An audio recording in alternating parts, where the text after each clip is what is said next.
30-28. Baiklah, di sini saya akan menjelaskan makalah saya yang berjudul Muncul dan Berkembangnya Islam di Sumatera. Sebelum saya masuki materi ini, baiklah kita terlebih dahulu melafaz basmalah. Bismillahirrahmanirrahim. Baiklah, saya akan menjelaskan materi pertama, yaitu A. Teori-teori tentang kedatangan Islam. 1. Teori Arab. Menurut teori ini, Islam langsung datang dari Arab.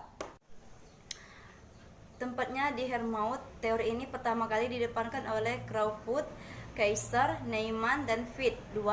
Teori India dan Gujarat. Disebut pula dalam buku sejarah Islam masuk ke Indonesia dibawa oleh India atau disebut teori India.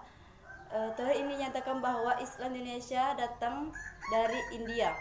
3. Teori Batu Nisan menyatakan bahwa Islam datang dari Bengali. Ia menyatakan keterangan Tom Pires yang mengungkapkan bahwa kebanyakan orang ketermuka Makkah dipesai oleh orang Bengali keturunan mereka. 4. Teori Persia. Pembangunan teori ini Indonesia adalah V.A. Hussein de Jiningrat.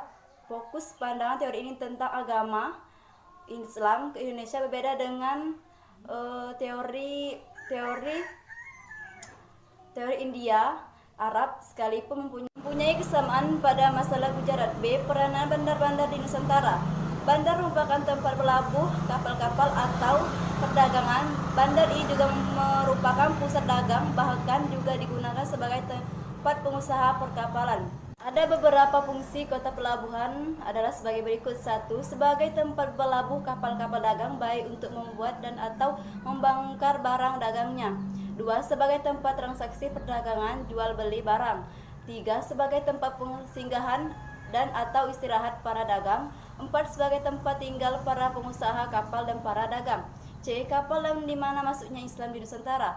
Mengenai kapan untuk pertama kalinya Islam memasuki Indonesia, baik sebagai agama ataupun sebagai kekuatan budaya, sebenarnya belum dapat diketahui dengan pasti. Masih perlu diadakan pengumpulan data dan penelitian untuk dapat menyusun suatu rekonstruksi sejarah masuk dan berkembangnya Islam di Indonesia yang ditinjau oleh fakta-fakta historis yang kuat. Baiklah, itulah penjelasan dari saya. Selanjutnya akan dijelaskan pada saudara. Islam di Sumatera Selatan. Kesultanan Palembang Darussalam adalah salah satu kerajaan Islam di Indonesia yang berada di Provinsi Sumatera Selatan. Berdirinya Kesultanan Palembang Darussalam tidak terlepas dari keberadaan Kerajaan Sriwijaya. Setelah ditaklukkan oleh Majapahit pada tahun 1375 Masehi, wilayah Palembang dijadikan salah satu pasal atau wilayah pendudukan Kerajaan Majapahit. Di bawah pimpinan Hayam Wuruk, pemerintahan di Palembang diserahkan kepada seorang bupati yang ditunjuk langsung oleh Majapahit. Sultan Palembang Darussalam pertama adalah Pangeran Kusumo Abdurrahim dengan gelar Sultan Abdurrahim Khalifatul Mukminin Syahidul Iman yang memerintah hingga tahun 1706. Kepemimpinan Palembang Darussalam kemudian dilanjutkan oleh putranya Muhammad Mansur Jaya Inglago.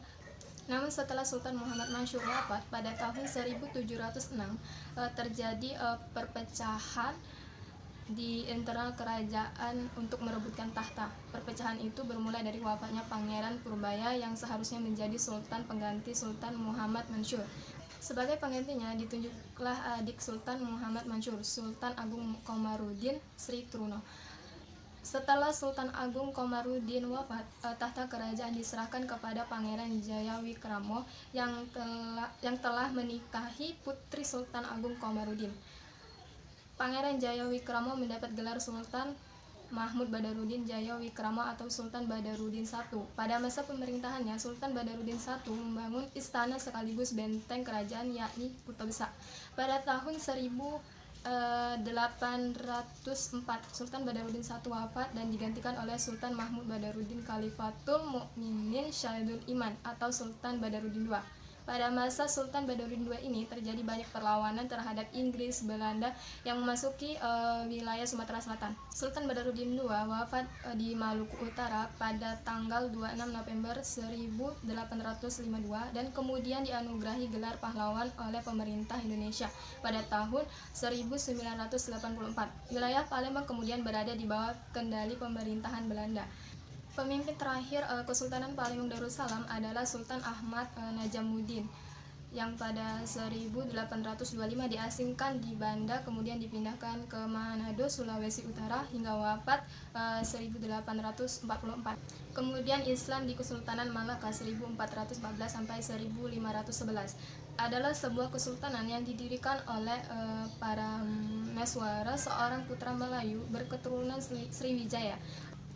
Ibu kota kerajaan ini terdapat di Malaka yang terletak pada Selat Malaka. Kesultanan ini dikembangkan pesat menjadi sebuah entrepot dan menjadi pelabuhan terpenting di Asia Tenggara pada abad ke-15 dan awal 16. Manakala runtuh ibu kotanya direbut oleh Portugis pada tahun 1511.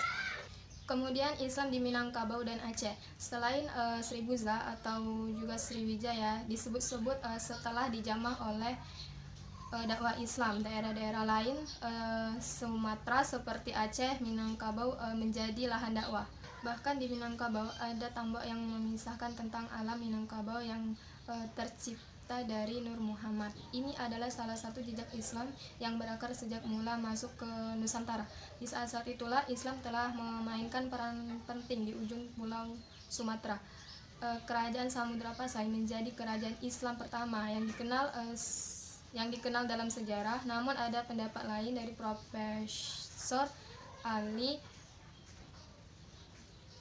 Hashmi dalam makalahnya, yaitu menurut beliau kerajaan Islam pertama adalah kerajaan Perla. Sejarah perkembangan Aceh maju dan berkembang setelah masuknya Islam di bawah Syekh Muhammad Adibai bin Imam Jafar As-Sadiq yang tiba di Taureulak, Aceh Timur sekarang ini pada tahun 840 Masehi. Pada abad ke-8 sampai abad ke-13 Masehi sudah ada beberapa kerajaan di Aceh, yaitu Kerajaan Taureulak, Kerajaan Lamuri, Kerajaan Pedir, Kerajaan Dayak, dan Kerajaan Samudra Pasai. Setelah Portugis menduduki Malaka pada tahun 1511 Masehi, Aceh kemudian menjadi sebuah kerajaan yang besar dan kuat, dan puncak kejayaannya ketika di bawah pemerintahan Sultan Iskandar Muda 1607 sampai 1636. Dan pengembangan tamadun dunia Melayu dengan melahirkan ulama-ulama besar seperti Syekh Samsuddin Al-Sumatrani, Syekh Nuruddin Al-Ranairi, dan lain-lain. Baiklah, itu saja yang dapat saya sampaikan. Apabila ada kata-kata yang salah, saya mohon maaf kepada Allah, saya mohon ampun. Wabillahi taufik wal hidayah. Wassalamualaikum warahmatullahi wabarakatuh.